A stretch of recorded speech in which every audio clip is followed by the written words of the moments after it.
Hey, what's up guys? Hope you're doing well. I just wanted to share this free practice loop that I made.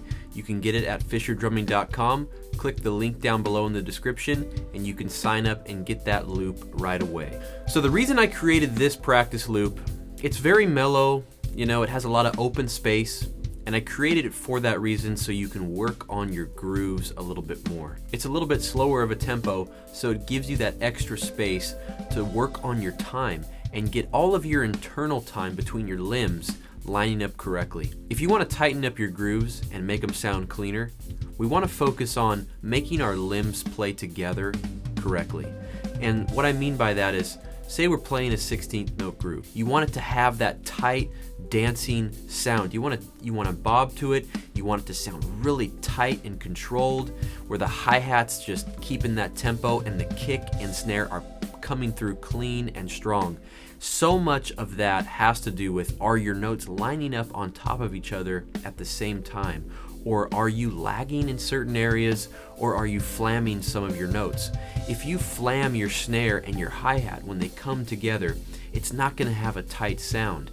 If you hit your kick, a little bit behind or a little bit too soon, it's going to make the groove feel unsteady and it's not going to have that pocket that you want. Another key element to make your groove sound better is to make sure that your internal dynamics between your limbs are at the right levels, okay? Pretend each one of your limbs is a phaser, is a volume phaser, okay, on your recording board, all right? Now you can turn up your hi-hat, you can turn up your kick, you can turn up your snare, but you want them to be at the right level. Say your hi-hat's chopping away way too loud and your kick drum, is a little soft. It's not gonna have that right feel to it at all.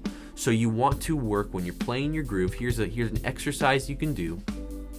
Play a 16th note groove or whatever groove you want, and one limb at a time, work on controlling that while your other two limbs and notes are coming through at the exact same volume. So if we're playing that 16th note groove, work on softening your hi-hat, playing it very soft with your kick and your snare still coming through, and then slowly fade it up, not in speed. Okay, this is gonna really test you.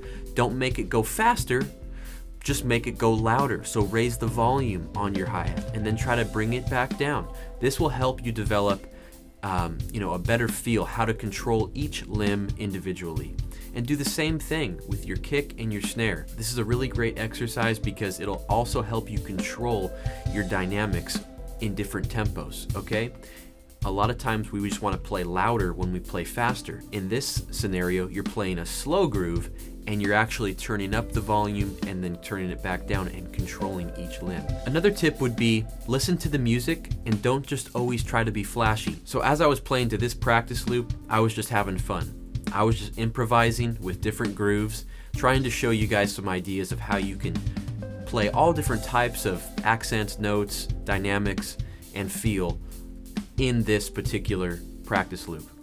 But if you're playing with other musicians and you're playing in a song, you don't want to play to show off. You want to play what the music needs, okay? Listen to the music. If the music calls for a nice, tasteful little lick, then do it. But if it doesn't and it just calls for nice, clean grooves, then don't play too busy, okay? Playing busy just makes the music sound like there's too much going on, okay? It's not going to fit together right. So a lot of times, simple is better. Clean, tight, and simple is better than sloppy and busy any day, all the time.